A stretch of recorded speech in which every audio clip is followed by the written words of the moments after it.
ayaw nag-iisang tagapagmana. Ang pagsulong ng araw ay hindi niya nakapansin. Huli na nang malaman niya siya pala'y nag-iisa. Madalas niyang naiisip nung siya ay binata. Kay daming mga diligawan, walang napusuan. Ang tanging tapat lamang ay ang kanyang mga aso. Sila ang magmamana sa kayamanan ni Pedro. Kapos sa pag-ibig, maraming pera. Buhay ni Pedro'y di masaya. Tumandang binata, walang pamilya. Palubog na ang kanyang araw. Tuwing sasapit ang dapit hapon, siya ay naglalakad. Ang kasama niyang lagi ay ang kanyang mga aso.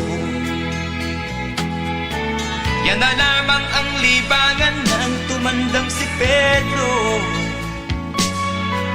Higit na mapalad ang kanyang maiiwang aso. Higit na mapalad ang kanyang maiiwang aso.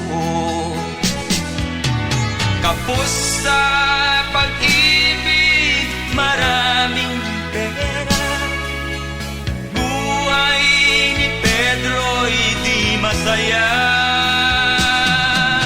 Tumandang binata, walang pamilya. Palubog na ang kanyang araw.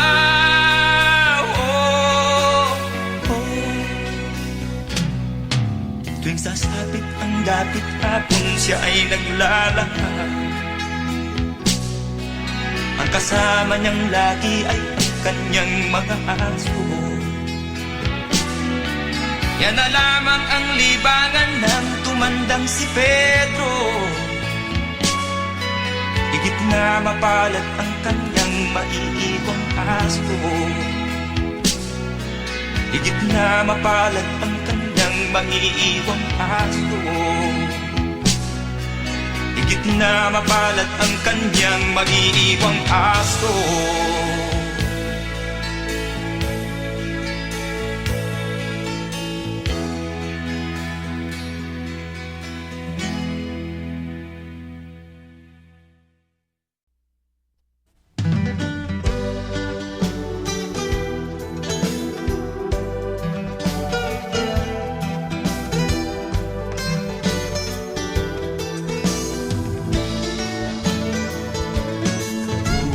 Simbahan aking napagmasdan,